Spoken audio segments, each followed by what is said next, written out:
नमस्कार विद्यार्थी मित्रांनो आपले सर्वांचे या ठिकाणी स्वागत। आज आपण बेसिक ॲरिथमेटिक ज्याला म्हणतो किंवा बेसिक मॅथ म्हणतो त्याच्यामधील एक अत्यंत महत्त्वाची कन्सेप्ट बघणार आहोत। माझा शब्दप्रयोग नीट लक्षात घ्या, कन्सेप्ट म्हणतो आहे मी आणि प्रकरण आपलं आहे ते विभाज्य आणि विभाजक।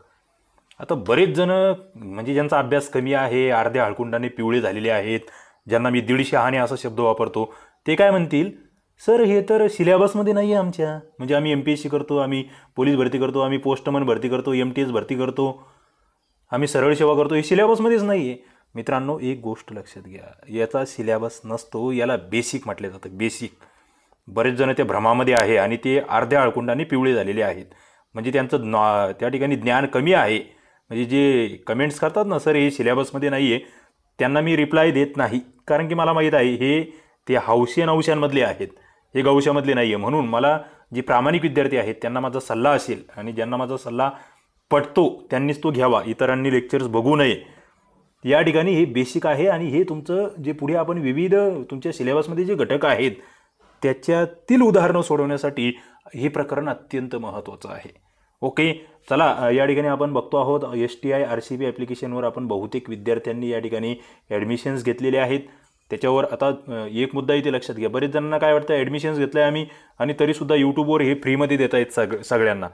मित्रांनो तसं नाही आहे। तुम्ही जर आता यूट्यूबला जाऊन बघितलं तर तुम्हाला जुने जेवढे काही आपले लाईव्ह लेक्चर झालेले आहेत किंवा इतर सगळे लेक्चर झालेले आहेत ते प्रायव्हेट केले गेलेले आहेत, म्हणजे ते फक्त कोर्सच्या विद्यार्थ्यांना त्यांच्या कोर्समध्ये अपलोड केले जातील, यूट्यूबला बघता येणार नाही। यूट्यूबला फक्त 5 ते 10% लेक्चर्स जे आहेत तेवढेच आपण ओपन ठेवलेले आहे, हे आधी लक्षात घ्या। म्हणून तुम्ही जर या ठिकाणी कदाचित नवीन असाल तर STI RCB या ॲप्लिकेशनची लिंक तुम्हाला खाली डिस्क्रिप्शनमध्ये दिलेली आहे, तिथे जा, ॲप्लिकेशन डाउनलोड करा आणि या कोर्सला प्रवेश घ्या। तिथे इतरही काही स्टडी मटेरियल आहे जे फ्रीमध्ये आहे, तुम्हाला ते सुद्धा त्या ठिकाणी उपयुक्त ठरेल।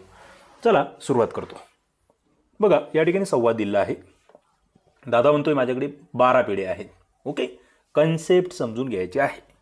इतकं रामायण इतकं मला जास्त बोलायची गरज का आहे, काही जणांच्या डोक्यात बसत नाही, त्यांना वाटतं हे सिलेबसच्या बाहेरचं शिकवतात, म्हणजे आम्हाला काही कामधंदे नाही असंही त्यांचं मत असावं कदाचित। मित्रांनो एक लक्षात घ्या, बेसिक आहे। 12 पेढे आहेत, कितींच्या गटामध्ये पेढे वाटले तर एकही पेढा शिल्लक राहणार नाही असं त्याचं म्हणतंय। आता बघा इथे वाटायचे, मित्रांनो एक एक शब्द फार महत्त्वाचा आहे, एक एक शब्द। वाटायचे म्हणजे काय, भाग द्यायचा त्याला। ओके, भागाकार केव्हा करतो आपण, वाटणी करायची असेल तर एकही पेढा शिल्लक राहणार नाही, म्हणजे बाकी काय शून्य राहिली पाहिजे। आता 12 पेढे आहे, मग ते 2च्या पाड्यामध्ये येत आहेत, बरोबर, म्हणजे 2-2चे गट करता येतील। तुम्हाला माहिती आहे 2 गुणिले 6, 6 गट केले 2-2चे, 12 पेढे वाटल्या जातील।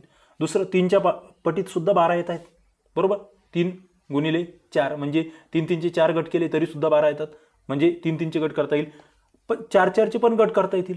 ओके, यस, 4 त्रिक 12, 4चे 3 गट केले 12 पेढे वाटले जातील। मात्र 5-5चे गट करता येतील का? मित्रांनो इथून सुरू होतो तुमचा हा आता पुढचा प्रवास। नाही, 5चे नाही, 5च्या पाड्यामध्ये 12 येत नाही। 5चे जर गट केले आपण, 5चा 1 गट केला, 5चा 2 गट केला, 10 पेढे वाटून होतील, 5-5 पेढे दोघा जणांमध्ये, मात्र 2 पेढे उरतील। ओके, लक्षात घ्या या ठिकाणी मग 5च्या पाड्यामध्ये 12 येत नाही, आता 6ने 12ला भाग जातो, यस, 6चा पेढे दिले दोघांमध्ये वाटून येतील, मोकळे, त्या ठिकाणी बाकी काहीच उरणार नाही। मग आता पुढे जर आपण बघितलं की समजा 7 आहे, 8 आहे, 9 आहे, 10 आहे, 11 आहे, याचे गट करता येतील का? नाही, कारण काय, या संख्याच्या पाड्यामध्ये 12 येत नाही। आता 12चा 1 गट करून देखील एकाला देता येईल, एकाच जणाला देऊन टाकले सगळे, किंवा एक पेढा हा 12 जणांना देता येईल। मित्रांनो या ठिकाणी अत्यंत इंटरेस्टिंग आहे आणि खूप सोप्या पद्धतीने शिकवलेलं आहे किंवा इथे समजावून सांगितलेलं आहे। ते म्हणजे तुम्ही जर बघितलं तर 1, 2, 3, 4, 6 आणि 12 एवढ्या ज्या संख्या आहेत, एवढ्यांना काय होतंय, एवढ्या सर्व संख्यांनी 12ला निशेष भाग जातोय। निशेष म्हणजे काय, कोणतीही शिल्लक राहत नाहीये, कोणतीही बाकी राहत नाही आहे। ओके, शब्दप्रयोग महत्त्वाचे, निशेष भाग जाणे म्हणजे बाकी न राहणे। म्हणून याप्रमाणेच आपण जर बघितलं तर बाकी शून्य राहते, म्हणून या सर्वांना 12चे विभाजक म्हणतात किंवा अवयव म्हणतात। बघा 2 शब्द नवीन आले तुमच्यासाठी, एक विभाजक आणि दुसरा अवयव। म्हणजे 12ला ज्या ज्या संख्येने भाग जातो त्यांना काय म्हणायचं, त्या 12चे विभाजक, किंवा त्यांना काय म्हणायचं, त्या 12चे अवयव। आता तुम्हाला जर म्हटलं की 16चे विभाजक कोणते, म्हणजे 16ला कशा कशाने भाग जाऊ शकतो बघा. इथे एक मुद्दा तुमच्या लक्षात येतोय का? एकने सर्वांनाच भाग जातो. पहिला मुद्दा क्लिअर घ्या. आता इथे बघा 2ने भाग जातोय 16ला, 4ने भाग जातो आहे, 8ने जातो आहे, 16ने जातो आहे. 2ने म्हटलं तर 2 × 8 16 होत आहेत, 4 × 4 16 होत आहेत, 8 × 2 16 होत आहेत, 16 × 1 16 होते. म्हणजे इथे मला हा नियम कदाचित पुढे येणारच आहे. 1 आणि ती संख्या ही दोन्ही त्या प्रत्येक संख्येचे विभाजक असतातच. हा एक महत्त्वाचा मुद्दा आहे. आता तुमच्यासाठी प्रश्न आहे आणि तुम्ही पटपट खाली कमेंट बॉक्समध्ये उत्तर द्या. वही पेन जवळ ठेवा. ज्यांना कमेंट बॉक्समध्ये उत्तर देता येत असतील त्यांनी तिथे द्या आणि ज्यांना देता येत नसेल तिथे त्यांनी वहीवर पटपट उत्तर द्या.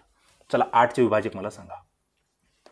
आता 8चे विभाजक मी तुम्हाला सांगतो, नंतर पुढचे मग तुम्ही मला सांगा. 8चा 1 हा तुम्हाला सांगितलं मी, 1 हा सर्वांचाच विभाजक आहे. पुढे 2 यस, 2च्या पाड्यामध्ये 8 आहे, बेचूक 8. 3 आहे का? 3च्या पाड्यात 8 आहे का? नाही. 4च्या पाड्यात यस, 4 2 8 आहे. 6च्या पाड्यात आहे का? नाही. 7चे आहे का? नाही. आणि राहिली संख्या 8. म्हणजे तुमच्या लक्षात येतं 1 हा सर्वांचाच विभाजक आहे आणि ती स्वतः संख्या ही सुद्धा तिची विभाजक आहे, कारण की तिला 1ने गुणलं तर ती संख्या येते. राहिल्यामध्ये त्या पाड्यामध्ये काय काय येतं आहे ते विभाजक. मला वाटतं या 8चे हे 4 विभाजक आहे. आता पुढचे विभाजक तुम्हाला शोधायचे आहेत. 5चे विभाजक कोणकोणते आहेत? हा इंटरेस्टिंग आहे. म्हणजे याचंही मी तुम्हाला स्पष्टीकरण दिलं पाहिजे असं मला वाटतं, कारण की 5चा 1 हा विभाजक तुम्हाला मी सांगितलं सगळ्यांचाच आहे. मग 2च्या पाड्यात 5 आहे का? 3चे आहे का? 4चे नाही. 5 मग डायरेक्टली 5ला 5ने त्या ठिकाणी हे जाऊ शकतो किंवा 5च्या पाड्यामध्ये 5 येऊ शकतो. 5 1 5 आणि 1 5 5. म्हणजे इथे लक्षात येतं तुमच्या 1 आणि 5 एवढे 2च विभाजक 5ला आहेत आणि थोडंसं वेगळ्या पद्धतीचं उदाहरण आहे. पुढे 14चे विभाजक मला सांगा. पटपट कमेंट करा. ओके. आता 2 उदाहरणं मी तुम्हाला समजावून सांगितली. पुढचे तुम्ही मला त्या ठिकाणी पटपट उत्तर द्यायचे आहे. 10चे विभाजक सांगा. पटापट कमेंट बॉक्समध्ये उत्तर आले पाहिजेत. 5चे विभाजक सांगा. ओके. 5चे विभाजक. पुढे 6 नंबरचा प्रश्न आहे 22चे विभाजक कोणकोणते आहेत? पटापट वहीवर सोडवले गेलं पाहिजे. एक वही तुम्हाला करायची सांगितलेली आहे. जे कोर्सचे विद्यार्थी आहेत, ज्याच्यामध्ये MPSC राज्यसेवेचे विद्यार्थी आहेत, काही कंबाईनचे PSI STI ASOचे विद्यार्थी आहेत, काही सरळ सेवेचे विद्यार्थी आहेत, पोलीस भरतीचे आहे, पोस्टमन MTS भरतीचे सर्व विद्यार्थ्यांना हे जे आजचं प्रकरण आहे मित्रांनो, हे टोटली प्रत्येक परीक्षेसाठी ज्याला बेस म्हणतो आपण, पाया पक्का करणे, त्याच्यातील हे प्रकरण आहे. आणि कोणत्याही ठिकाणी सिलेबसमध्ये याचा उल्लेख नसतो विभाज्य किंवा असं काही, मात्र ते प्रत्येक ठिकाणी आवश्यक आहे. आता 25चे विभाजक कोणकोणते आहेत? 32चे विभाजक कोणकोणते आहेत? 33चे विभाजक कोणकोणते आहेत? लगेच तुम्हाला या ठिकाणी खाली कमेंट बॉक्समध्ये उत्तर द्यायचे आहेत. पुढे आता बघा विभाज्य कशाला म्हणतात, या कन्सेप्ट क्लिअर करून घेऊ आपण. विभाज्य, भाजक आणि भाज्य म्हणजे काय हे तुम्हाला माहीत आहे. आपण मागील लेक्चरमध्ये जो भागाकाराचा लेक्चर झालेला आहे त्याच्यामध्ये मी तुम्हाला सांगितलेलं आहे. कशाला म्हणायचं भाजक आणि कशाला म्हणायचं भाज्य ते मला सांगा. समजा मी या ठिकाणी तुम्हाला दिलं 5/20/5 किंवा या ठिकाणी 20 आणि इकडे दिले 5, याच्यामधले भाजक कोणता आहे आणि भाज्य कोणता आहे तुम्हाला सांगा. 20 5 भाज्य कोणता, भाजक कोणता. आता विभाज्य म्हणजे काय, नवीन कन्सेप्ट आपल्याला क्लिअर करून घ्यायची आहे. विभाज्य म्हणजे काय, विभाज्य माहीत नाही पण भाज्याशी त्याचा संबंध आहे असं मला वाटतं. या ठिकाणी चर्चा दिलेली आहे मुद्दा. आता एक उदाहरण दिलेलं आहे की 20/5. ओके. 20 हा भाज्य आहे आणि 5 हा भाजक आहे. आता तुमच्या लक्षात येतं 20 काय आहे, भाज्य, 5 हा काय आहे, भाजक. आणि या भाजकानं जर भागलं तर भागाकार काय येईल, 4 येईल, बाकी काय येईल, 0 येईल. ओके. 20 चोक हे 5 चोक 20, भागाकार आला आहे 5, बाकी कोणती उरलेली नाही, म्हणजे निशेष भाग गेलेला आहे. जेव्हा भाजकानं भाज्याला भागल्यावर बाकी 0 येते तेव्हा त्या भाज्यालाच विभाज्य म्हणतात. मित्रांनो अत्यंत इंटरेस्टिंग मुद्दा आहे. हे जे 20 आहे ना, हे 20 भाज्य आहे, मात्र याचं जो ज्या भाजकाबरोबर आपण भागाकार करणार आहे बाकी जर फायनल 0 आली असेल तर त्या भाज्यालाच काय म्हणायचं, विभाज्य. मित्रांनो एक लक्षात घ्या, भाज्य बरोबर विभाज्य, पण केव्हा, बाकी 0 असेल तर. काय, भाज्यालाच विभाज्य म्हणतो आपण, पण बाकी 0 असेल तर. अत्यंत महत्त्वाची कन्सेप्ट. म्हणजे या ठिकाणी 20 ही संख्या 5ने विभाज्य आहे. आता 5/21 हा भागाकार जर केला आपण, 21ला 5ने जर भागलं तर बाकी 1 उरते आहे. 21 ही संख्या 5ने विभाज्य नाही असं आपल्याला या ठिकाणी लक्षात येत आहे. म्हणजे काय, या ठिकाणी एक अत्यंत महत्त्वाचं वाक्य आहे, जेव्हा भागाकारामध्ये बाकी शून्य असते तेव्हा भाजकाला विभाजक आणि भाज्याला विभाज्य असं म्हटलं जातं. इंटरेस्टिंग शब्द आहेत, वहीवर लिहून घेऊ शकता तुम्ही. बाकी शून्य, काय बाकी शून्य असेल तर भाजकालाच विभाजक म्हणायचं आणि भाज्याला विभाज्य म्हणायचं. तेच शब्द आहे, त्यांना वी जोडल्या गेलेला आहे. काय सरळ शून्य बाकी असेल त्याच्यासमोर काय जोडायचं आहे, वी जोडायचं आहे. मला वाटतं असं जर तुम्ही शॉर्टकट लक्षात ठेवलं तर हे फार सोपं आहे. पुढे या ठिकाणी 84 कडू आहेत, त्यांचे 6 गट होतील का? 84ला 6ने भागायचं आहे, बरोबर, 6ने भागायचं आहे. आता इथे जर बघितलं 6 1 6, बरोबर, 1 आलेला आहे, 2 उरले, 6 चोक 24.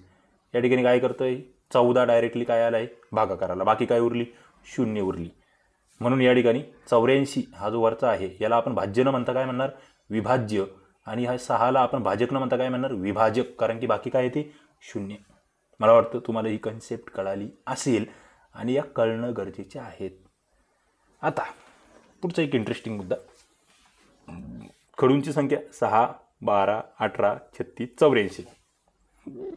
ओके, अशी असेल तर 6 गट करून ते खडू संपतील, बरोबर. म्हणजे 6चा गट आपण केला किंवा 12चा केला किंवा 18चा केला, 36चा केला, 84चा केला, या संख्या 6ने विभाज्य आहेत किंवा त्या संख्यांना 6ने निशेषी भाग जातो हे आपल्या या ठिकाणी लक्षात येतं. आता खडूंची संख्या 6ने विभाज्य आहे का हे पाहण्यासाठी त्याला 6ने आपल्याला भागून पाहावं लागेल. बाकी शून्य असेल मित्रांनो, सरळ सरळ त्या पाढ्यामध्ये जर ती संख्या असेल तर काय असणार आहे, बाकी शून्य येणार आहे. पाढ्यामध्ये जर संख्या नसेल तर बाकी काहीतरी वेगळी येईल. ओके, एवढा मुद्दा या ठिकाणी मला वाटतं लक्षात ठेवा. पुढे आपण जातो आहोत. या ठिकाणी पुढचं एक उदाहरण दिलं आहे की 200 मिलीलिटरचं माप या ठिकाणी जवळ आहे आणि त्याच्या सहाय्यानं मला 1 लिटर दूध मोजता येईल का? आता 1 लिटर म्हणजे काय, आधी आपण मापनाचे एका रूपांतरण बघितलेले आहे. तुम्हाला मी सांगितलं होतं मापन नावाचा टॉपिक आपण पाहिलेला आहे. तो ज्यांनी नीट पाहिला असेल, त्याच्यातली उदाहरणं सोडवली असतील, त्यांना मग या ठिकाणी लवकर त्यांचं डोकं चालतं, नाहीतर मग गणगण सुरू होते आपली. मग तुम्ही म्हणतात सर ते मापन नाही आहे परीक्षेला. अहो त्याचा कुठे उपयोग होतो, हे मी 10 वर्षापासून हेच करतो आहे. म्हणजे आम्ही त्या ठिकाणी ते उदाहरणं सोडवलेले आहेत. त्याच्यातून तुम्हाला उद्या तुम्हाला ते गुणोत्तर प्रमाण वगैरे त्या ठिकाणी मापनाचं रूपांतरण करावे लागतात. ओके, तर या बाबी तुम्हाला अत्यंत गरजेच्या आहेत. मात्र काही जणांचे ते कमेंट्स किंवा रिप्लाय जर पाहिले ना, मूर्खपणाचे कमेंट्स वाटतात त्या, पण मी त्यांना उत्तर देत बसत नाही. पुढे बघा, 1 लिटर म्हणजे 1000 मिलीलिटर. ओके, आता 1000 बरोबर 200 गुणिले 5. तुमच्याकडे 200 मिलीलिटरचं माप आहे, 5 मापं घेतली बरोबर तुमचे काय होणार आहे, 1000 होणार आहे. म्हणजे 1000 ही संख्या 200ने विभाज्य आहे. अर्थातच 200 मिलीलिटरच्या मापाने 1 लिटर दूध मोजता येईल. 5 मापं टाकले 200 मिलीचे की 1 लिटर दूध त्या ठिकाणी होऊन जाईल. आता 200 मिलीच्या मापाने 1.5 लिटर दूध मोजता येईल का? 1.5 लिटर म्हणजे 1500 ml. आता 1500 200 पटीत आहे का? नाही. तुम्हाला लगेच कळतंय, म्हणजे 1500 ही संख्या 200ने विभाज्य नाही, म्हणून ही दूध मोजता येणार नाही. मित्रांनो, कन्सेप्ट क्लिअर करून घ्या फक्त इथे. ओके, कारण की हे तुम्हाला पुढच्या मोठ्या मोठ्या उदाहरणांचा हा पाया असणार आहे. आता इथे माझ्याकडे 400 ग्रॅम चणे आहेत, मला 60 ग्रॅमच्या चण्याच्या पुड्या करायच्या आहेत. ते करता येतील का? नाही म्हटले का? तुम्हाला बघावं लागेल 60च्या पाड्यामध्ये 400 आहे का, 400 संख्या 60ने विभाज्य आहे का? नाही. नसेल तर मग ते सारखं होणार नाही, त्या ठिकाणी काहीतरी उरेल. आणखी कमीत कमी किती चणे आणले म्हणजे 60 ग्रॅमची 1 पुडी याप्रमाणे पुड्या करता येतील. आता इंटरेस्टिंग आहे, हे इंटरेस्टिंग आहे आणि पुढच्या खूप मोठ्या गणिताचा या ठिकाणी हा पाया आहे. बघा, 400 नंतर लगेच येणारी 60 न विभाज्य असलेली संख्या तुम्हाला शोधावी लागेल. आता याच्यातून फार मोठले आणि अवघड उदाहरणं तयार होतात. तुम्हाला वाटत असेल हे खूप सोपं चाललंय, मात्र याच्यातून फार अवघड उदाहरणं परीक्षांना विचारले गेले आहेत. मग 60 गुणिले 6 करून घ्यायचे, बरोबर, 336 झाले आहे. 60 गुणिले 7 जर केले आपण तर 420 झाले आहे. ओके, म्हणजे आपल्याला किती पाहिजे होते त्या ठिकाणी 400. येते त्याच्या पुढचे 60च्या पुढची जी संख्या आली आहे 60 गुणिले 7ने 420, म्हणजे आणखी 20 ग्रॅम चणे लागतील. हे लक्षात घ्या. आता हे ज्यांना कळालंय त्यांनी समजायचं आपलं गणित थोडंसं बरं आहे. ज्यांना या ठिकाणचा हा मुद्दा डोक्याच्या वरून गेला त्यांनी समजायचं आपण अजून खूप पाण्यात आहोत आणि आपल्याला या ठिकाणी सरांनी जे याच्या आधीचे सगळे लेक्चर शिकवलेले आहेत ते सगळे तळापासून बुडापासून शेवटच्या क्षणापर्यंत बघायचे आहेत. आणि तुम्हाला जर हे डोक्याच्या वरून गेलं असेल, ओके, आणखी किती चणे लागतील हे जर डोक्याच्या वरून गेलं असेल तर समजायचं आपल्या डोक्याला आणखी खूप काही प्रोसेसिंग करायची गरज आहे आणि ती करायला तुम्ही सुरू करा. त्यासाठी मी आहे. मी सगळे लेक्चर्स तुमच्या कोर्समध्ये उपलब्ध करून दिलेले आहे प्रत्येकाचेच, मग ती MPSC, सरळ सेवा, पोलीस भरती, पोस्टमन भरती सगळ्यांमध्ये. पुढे आता सुरू होतो आपला थोडंसं, तुम्ही म्हणाल सर थोडे विभाज्यतेच्या कसोट्या कुठेतरी आम्ही वाचलेलं आहे, आता आपण त्याच्यावर येतोय. मात्र यासाठी ते जुनं आपण जेवढं बघितलं आतापर्यंत ते रामायण गरजेचं होतं. काही जणांना वाटतं ते आधीचं बेसिक करायचंच नाही, डायरेक्टली आम्हाला उदाहरणं शिकवा, ते परीक्षांना येतात ते. तसं ते 2 दिवसामध्ये शिकवून टाकेल मी तुम्हाला 10 लेक्चर्स. मात्र मला तसं करायचं नाही. मला जे ग्रामीण भागातले विद्यार्थी आहेत ज्यांचं पाया अत्यंत वीक आहे, मी त्यांच्यासाठी काम करतो आहे. मला सिलेबस संपवायचा नाही आहे. सिलेबस मी तुम्हाला 8च दिवसामध्ये सगळा सिलेबस संपवेल. मी तुम्हाला माहीत आहे, मी एका दिवसाला 5-5, 6-6 लाईव्ह लेक्चर्स घेऊ शकतो. जर एका दिवसाला 6 लाईव्ह होत असेल तर 8 दिवसामध्ये किती होतात तुम्हीच सांगा. या ठिकाणी 48 लेक्चर्समध्ये 24 प्रकरणं तुमची जरी घेतली, 24 नाही तुम्ही काय म्हणतात ते तुमचे 8 प्रकरणं आहेत समजा पोस्टमन भरतीसाठी, त्या ठिकाणी 8 × 48 एका लेक्चर प्रकरणावर 6-6 लेक्चर जरी घेतले तरी मी 8 दिवसामध्ये तुमचं एंड करतो गणित. मला तसं करायचं नाही. मला या ठिकाणी डीपमध्ये सगळे विद्यार्थी मित्रांना जे या ठिकाणी बेसिकपासून तयारी करता आहेत त्यांच्यासाठी काम करायचं आहे. हे ज्यांना कळालं त्यांना वेगळं काही जास्त सांगायची गरज नाही. बघा विभाज्यतेच्या कसोट्या, 2च्या पाड्याचे निरीक्षण करा. एकक स्थानी कोणकोणते अंक येतात ते बघा. आता या ठिकाणी बघितलं समजा 52 आहे, 74, 80, 96, 98 या संख्यांना 2ने निशेष भाग जातो हे प्रत्यक्ष भागाकार करून पहा. सरळ भाग देऊन बघायचं आहे 2ने. एकच संख्या 2ने विभाज्य आहे की नाही हे ठरवण्याचा नियम तुम्हाला मिळणार आहे याच्यातून. सरळ काय नियम आहे तो आपल्याला बघायचा आहे. बघा आता 5च्या 10च्या पाड्याचे निरीक्षण आपण केले, मग त्याच्यात कोणता नियम तयार होतोय ते नियम आपण या ठिकाणी बघूया. कसोट्या म्हणजे काय नियम. 2ने विभाज्यतेची कसोटी काय म्हणते. आता हे जवळपास प्रत्येकाला माहीत असेल, हे वेगळं शिकवण्याची गरज नाही आहे. तरी तुम्हाला माहीत नाही अशा पद्धतीने मी या ठिकाणी पुढे जातोय. अत्यंत वीक विद्यार्थी जे आहेत गणितांची त्यांच्यासाठी हे चालू आहे. संख्येचे एकक स्थानी जर 0 आला, 2 आला, 6 आला, 4 आला, 8 आला, म्हणजे थोडक्यात काय हो, समान संख्ये, समसंख्या, काय एकक स्थानी जर समसंख्या असेल, असं कोणताही अंक असेल तर ती संख्या 2ने विभाज्य असते हे लक्षात घ्या. त्यांना 2ने भाग जातो. म्हणजे कसं बघा, या ठिकाणी समजा ही 52 घेतली आपण, मग 52ला जर 2ने भाग दिला, बरोबर, 2×2 4, 2×6 12, सरळ भाग जातोय, काही बाकी उरतच नाही. असं प्रत्येकाला भाग जातो आहे 2ने या ठिकाणी. म्हणजे या सगळ्यांचे बघा ना तुम्ही, एकक स्थानी काय आहे, इथे आहे 2, इथे 4 आहे, इथे 0 आहे, इथे 6, इथे 8 आहे. म्हणजे 2 4 0 6 8 या ज्या समसंख्या आहेत, एकक स्थानी जर समसंख्या असेल तर त्यांना 2ने भाग जातो, कोणती बाकी उरत नाही. त्याला म्हणायचं 2ची विभाज्यतेची कसोटी. मला वाटतं कळालं असेल. पुढे 5ने विभाज्यतेची कसोटी कशाला म्हणायचं. संख्येचे एकक स्थानी 0 5 यापैकी कोणताही अंक असेल तर ती संख्या 5ने विभाज्य असते. बघा 5च्या ठिकाणी फक्त 0 आणि 5, बस 2च. म्हणजे या ठिकाणी तुम्ही म्हटले 55 यस भाग जाणार आहे, तुम्ही म्हटले 60 यस भाग जाणार आहे. शेवटी 0 ना, शेवटी 0 आणि 5 असेल ती काय आहे 5च्या विभाज्यतेची कसोटी. पुढे 10ने विभाज्यतेची कसोटी काय, एकक स्थानी फक्त 0 असेल तरच आणि तरच 10ने भाग जातो. म्हणजे या ठिकाणी 100 आहे, या ठिकाणी समजा 40 आहे, एवढंच. तुम्ही इकडे 45 42 काही म्हणू शकत नाही. आता उदाहरणं तुमच्यासाठी आहेत. आतापर्यंत शिकवलेलं ज्यांना ज्यांना कळालं त्यांना या उदाहरणांची पटकन उत्तर देता येतील. बघा या ठिकाणी पहिलाच प्रश्न, 2ने विभाज्य असणाऱ्या 3 अंकी 5 संख्या लिहा. संख्या किती लिहायचे 5, मात्र किती अंकी 3 अंकी. कोणाच्या डोक्यात घुसलंय त्यांनीच उत्तर द्या, इतरांनी आपलं शांत बसा. आणि मला वाटतं प्रत्येकाला जमलं पाहिजे. ओके, प्रत्येकाला जमलं पाहिजे. 2ने विभाज्य असणाऱ्या 3 अंकी 5 संख्या, पटकन कमेंट, एकाच कमेंटमध्ये उत्तर आलं पाहिजे. 5ने विभाज्य असणाऱ्या 3 अंकी 5 संख्या, मला 3 अंकी संख्या पाहिजे सगळे काय, 3 अंकी. आणि किती संख्या पाहिजे 5 पाहिजे.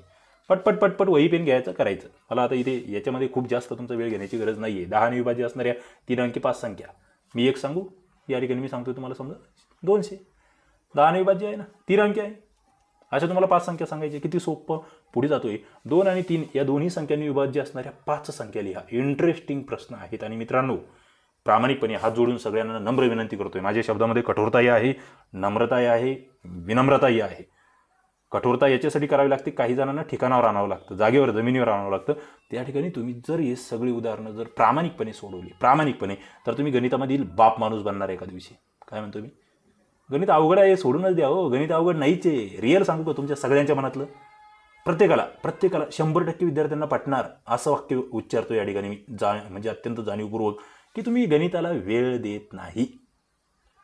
तुम्ही काय म्हणतो, फक्त गणित अवघड आहे, गणित मला कळत नाही, गणिताची मला भीती वाटते. अहो वेळच देत नाही ना मी गणिताला. आम्ही ते जी के, ते चालू घडामोडी, ते त्याला समजा तिथे 30 मार्क्स असेल तर ते आम्ही 3 तास वाचतो, आणि गणित आम्ही 70 मार्क्सला असेल तर हे आम्ही 2 तास वाचतो. कसं का तुमचं गणित चांगलं होणार? तुम्हाला वेळ द्यावा लागेल, प्रॅक्टिस करावी लागेल. मित्रांनो, मेहनतीला पर्याय नाही आहे. ज्यांच्याकडे मेहनत आहे तो शून्य जरी असेल आज, तरी तो त्या क्षेत्रातील बाप माणूस बनू शकतो, हे आधी लक्षात घ्या.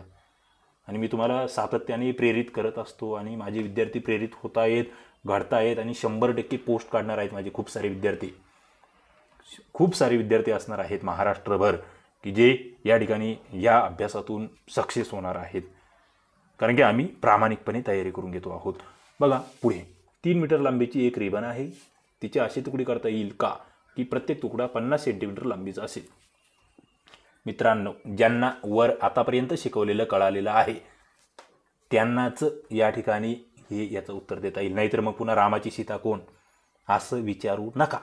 ओके, सरळ सरळ तुम्हाला आपलं विभाज्यतेच्या कसोट्या वापरायच्या आहे. पुढे 3 मीटर लांबीची एक रिबन आहे. तिचे 40 सेमीचे 8 तुकडे हवे आहेत. रिबनचे 40 सेमीचे 8 तुकडे हवे आहेत, तर त्यासाठी किती लांबीची रिबन कमी पडेल?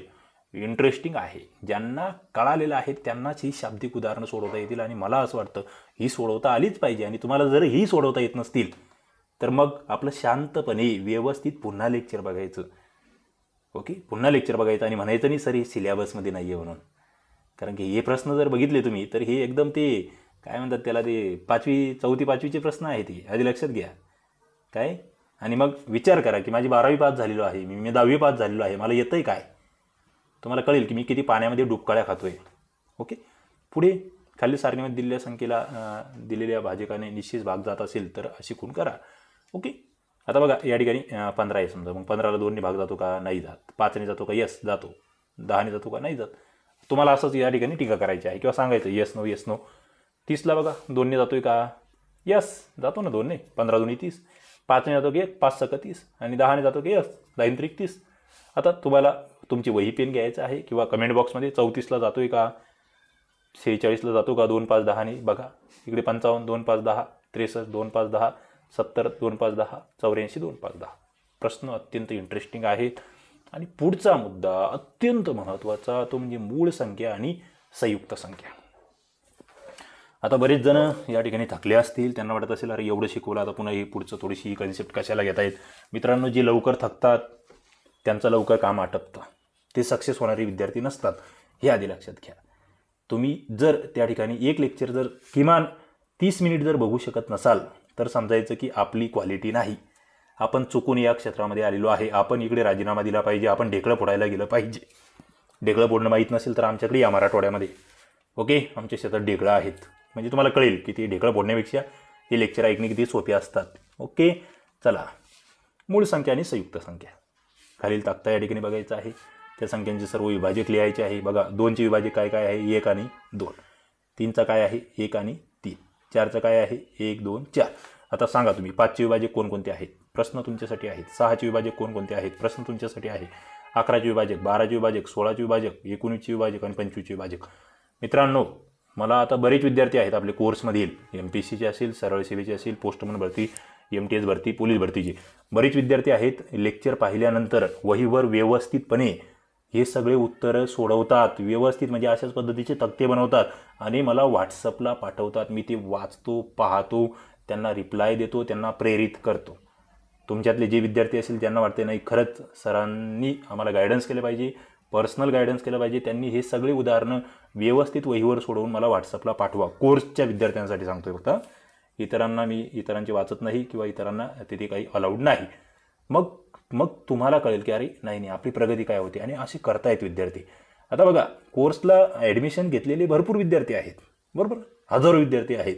मात्र याच्यातले तुमच्यापैकी किती लोक आमच्याशी कनेक्ट राहतात, किती लोक आम्हाला कळवतात अरे मी अभ्यास करतोय सर, त्यांना आम्ही त्या ठिकाणी प्रोत्साहित करत असतो, त्यांचे प्रॉब्लेमसुद्धा सोडवत असतो. मात्र तुम्ही जर म्हणले फक्त ॲडमिशन घेतले सर, पैसे भरले, माझं काम झालं, ते पैशावाल्यांना आम्ही विचारत नाही. तुमच्या पैशाला आम्हाला किंमत नाही, आम्हाला अभ्यासू विद्यार्थी पाहिजे. काय अभ्यासू? मग ते अभ्यासू एखादा म्हटलं सर मी हा अभ्यास करतोय, मला दुसरा कोर्स फुकट द्या, त्यांना फुकट देऊ, मात्र तो अभ्यासू असला पाहिजे. ओके, तुम्ही म्हणत असाल की मी पैसे भरले ना आता मी काही करेल. एका जणाचं मला कमेंट्स आली त्या ठिकाणी व्हॉट्सअपला, सर तुम्ही तुमचे लेक्चर घेत राहा, आम्ही पाहू नाही तर नाही पाहू. त्याला ब्लॉक करून टाकलं, कोर्समधून काढून टाकलं, पैसे गेले आणि तू तिकडेच जा म्हटलं तू. ओके, पैसे भेटणार नाही आणि तुला लेक्चरही भेटणार नाही. म्हणजे ही कोणती पद्धत झाली की आम्ही अभ्यास करायचं तर करू, नाही तर नका करू, तुम्ही तुमचं शिकवण्याचं काम करा. याला विद्यार्थी म्हणत नाही, याला विद्यार्थी म्हणत नाही. हे टाईमपास असतात, हे टाईमपासवाल्यांचं आपल्याकडे काम नाही. ओके, या ठिकाणी बघा पुढचा प्रश्न अत्यंत महत्त्वाचा. प्रत्येक संख्येचा एक हा विभाजक आहे. बघा हे नियमच आहे, हा नियमच आहे, हा नीट लक्षात राहू द्या. प्रत्येक संख्येचा एक हा विभाजक आहे. काही संख्यांची एक आणि ती स्वतःची संख्या असे दोनच विभाजक आहेत, हे लक्षात राहू द्या. पुन्हा हा एक अत्यंत महत्त्वाचा नियम, हा नोट डाऊन करून घ्या. ओके, काही संख्यांची एक व ती स्वतः संख्या असे दोनच विभाजक असतात. तुमच्या समोर इथे दिसतंय ना, हे बघा 2चा 1 आणि 2, 3चा 1 आणि 3 असे हे विभाजक आहेत. 3चे जसे फक्त 1 आणि 3 हेच विभाजक आहे, 2चे 1 व 2 आहेत, 19चं 1 आणि 19 आहे. काही संख्यांचे मात्र 2पेक्षा जास्त विभाजक आहे. आपल्याला कन्सेप्ट काय आहे ती आता तुम्हाला इथे लक्षात येईल. बघा आता 2, 3 आणि 19 ज्यांची विभाजक फक्त 1 आणि ती संख्या आहे, म्हणजे फक्त 2च विभाजक असणाऱ्या संख्या ज्या आहेत त्यांना म्हणायचं मूळ संख्या. मित्रांनो, अत्यंत महत्त्वाची कन्सेप्ट आहे आणि ही पुढे खूप साऱ्या उदाहरणांमध्ये तुम्हाला कामा येणार आहे. ज्या संख्येचे एक व ती संख्या असे 2च विभाजक असतात ती मूळ संख्या असते. अर्थात त्यांना इतर कशाने भागत जात नाही. ओके, कोणत्याही संख्येने त्यांना भाग जात नाही. असं सोप्या शब्दात पुढे समजा आता 4 आहे, 6 आहे, 16 आहे, अशा संख्यांना 2पेक्षा अधिक विभाजक आहे. मग यांना काय म्हणायचं? यांना म्हणायचं संयुक्त संख्या. ज्या संख्येचे 2पेक्षा जास्त विभाजक असतात त्यांना आपण संयुक्त संख्या असं म्हणतो. नीट लक्षात ठेवा. आता एक ही संयुक्त संख्या आहे की मूळ संख्या आहे असं जर तुम्ही या ठिकाणी विचारलं तर काय? एक या संख्येला एक हा एकच विभाजक आहे म्हणून मला तसं सांगता येत नाही असं म्हटलेलं आहे. बरोबर, एक ही संख्या मूळ संख्या मानत नाही आणि संयुक्त संख्याही मानत नाही. मित्रांनो, अत्यंत महत्त्वाचा नियम जो तोंडपाठच असला पाहिजे. तुम्हाला कोणीही कधीही कुठेही विचारलं तर एक ही संयुक्त संख्याही नाही आणि मूळ संख्याही नाही. आणि का नाही त्याचं उत्तर या ठिकाणी अजयने दिलेलं आहे. कारण की एक या संख्येला एकच विभाजक आहे. ओके, हे लक्षात घ्या. म्हणून ती मूळही मानत नाही आणि संयुक्तही मानत नाही. मला वाटतं या ठिकाणचे हे 3 नियम. मूळ संख्या कशाला म्हणायचं?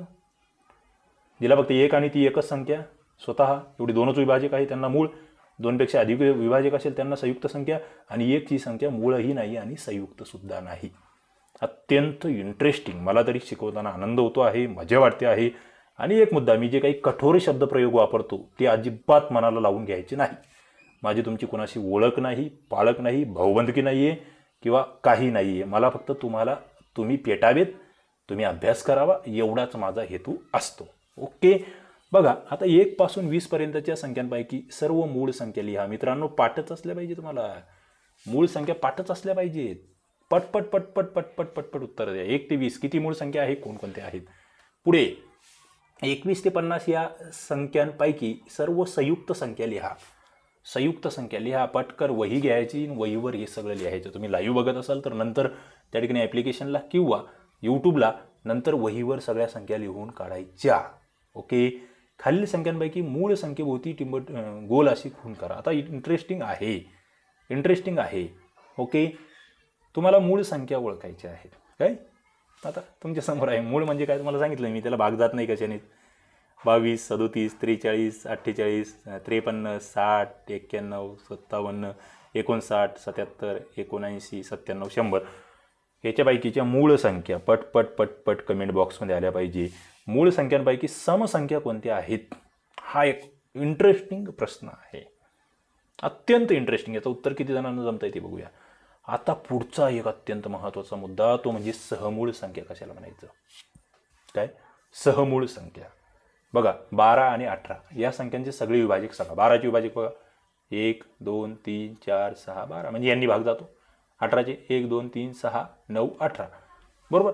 आता 12 आणि 18 या दोन संख्यांचे सामायिक विभाजक शोधा. बघा आता इथे 1, 2, 3 दोन इकडे आहे बरोबर.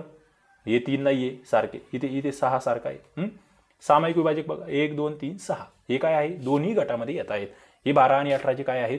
सामाजिक विभाजक आहे. आता इथे जर सामायिक विभाजक आहे, इथे 10 आणि 21चे विभाजक विचारले. आता 10चं 1 आहे, 2 आहे, 5 आहे, 10 आहे. पुन्हा इकडे 1, 3, 7, 21 याची जर बघितलं तुम्ही सामायिक काय आहे? फक्त 1. काय आहे? फक्त 1 हा एकच सामायिक विभाजक आहे. आणि मित्रांनो, अत्यंत इंटरेस्टिंग नियम तुमच्यासाठी इथे तयार होतोय. फक्त 1 हा एकच विभाजक सामायिक असेल तर त्या दोन संख्यांना सहमूळ संख्या म्हणतात. काय म्हणतोय मी? सहमूळ संख्या म्हणतायत. 21 आणि या ठिकाणी 10 जर बघितली तुम्ही तर सहमूळ संख्या आहेत. 12 आणि 18 सामायिक विभाजक जे आहे ते 1, 2, 3, 6 एकापेक्षा जास्त आहे म्हणून त्या सहमूळ संख्या नाहीत. तुम्हाला सहमूळ संख्या कशाला म्हणायचं मला वाटतं ही कन्सेप्ट कळाली असेल. हा बघा या ठिकाणी समजा 8चे विभाजक दिले 1, 2, 4, 8 आणि 10चे दिले 1, 2, 5, 10. याच्यामध्ये 1, 2 हे 2 सामायिक विभाजक आहे म्हणून ती संख्या सहमूळ संख्या नाही. आता तुम्हाला मग वरील कन्सेप्ट कळाली असेल तर या ठिकाणी या प्रश्नांची उत्तरं देता येतील. सहमूळ संख्यांच्या जोड्या ओळखायच्या आहे. 22 आणि 24 आहे का सहमूळ संख्या की नाही सांगा. 14, 21 कोणती सहमूळ संख्या आहेत? पटपट पटपट. कोणत्या नाहीत? पटपट पटपट. तुमच्या समोर उदाहरणं आहेत. पटापट पटापट कमेंट बॉक्समध्ये उत्तर द्या किंवा वहीवर लिहून त्या ठिकाणी मला व्हॉट्सअप करा. आता उपक्रम 1 पासून 60 पर्यंतच्या सहमूळ संख्या तुम्हाला त्याची जोड्याच असणार आहेत. ओके, 1 पासून 60 पर्यंतच्या सहमूळ संख्या या ठिकाणी तुम्ही सांगू शकतात. 2 विभाज्य असणाऱ्या संख्या त्याबद्दलही जाऊ शकतात. आता हे उपक्रम आहेत. या ठिकाणी तुमच्यासमोर एक अत्यंत वेगळी पद्धत आहे. थोडंसं एक माहीत असावं याच्याबद्दल की मूळ संख्या जे शोधायची आहे त्याच्यासाठी इराटोस्थेनीसची पद्धत आहे. नेमकं काय आहे इराटोस्थेनीस? एक थोडक्यात सांगतो एकदम 2 मिनिटांमध्ये. हा गणिती जो आहे इसवी सन पूर्वी 250 वर्षे या काळात ग्रीसमध्ये होऊन गेला. त्याने मूळ संख्या शोधण्याची पद्धती शोधून काढलेली आहे. त्याला इराटोस्थेनीसची चाळणी असं म्हणतात. या पद्धतीने 1 पासून 100 पर्यंतचे मूळ संख्या शोधता येतात. कशा शोधता येतात ते बघूया आपण. बघा, 1 ही संयुक्त संख्या नाही आणि मूळ संख्या नाही. तिच्या भोवती कशी खूण केली आहे त्याने. बघा या ठिकाणी असं चौकोन केलेला आहे की जी संयुक्तही नाही आणि मूळही नाही. पुढे 2 ही मूळ संख्या आहे म्हणून तिच्या भोवती वर्तुळ काढलेलं आहे. ओके, मूळ संख्या जी आहे तिच्या भोवती काय केलेलं आहे? या ठिकाणी 2ला बघा वर्तुळ काढलेलं आहे मूळ संख्येभोवती. आणि नंतर 2ने विभाज्य असलेल्या सर्व संख्या रेघा मारून बाद केलेल्या आहे. ओके, 100 पैकी जवळजवळ निम्म्या संख्या असणार, मूळ असणार नाहीत हे लक्षात येतं. म्हणजे तुम्हाला लक्षात येते आता 2ने ज्यांना भाग जाणार आहेत त्या मूळ संख्या नसणारच आहे.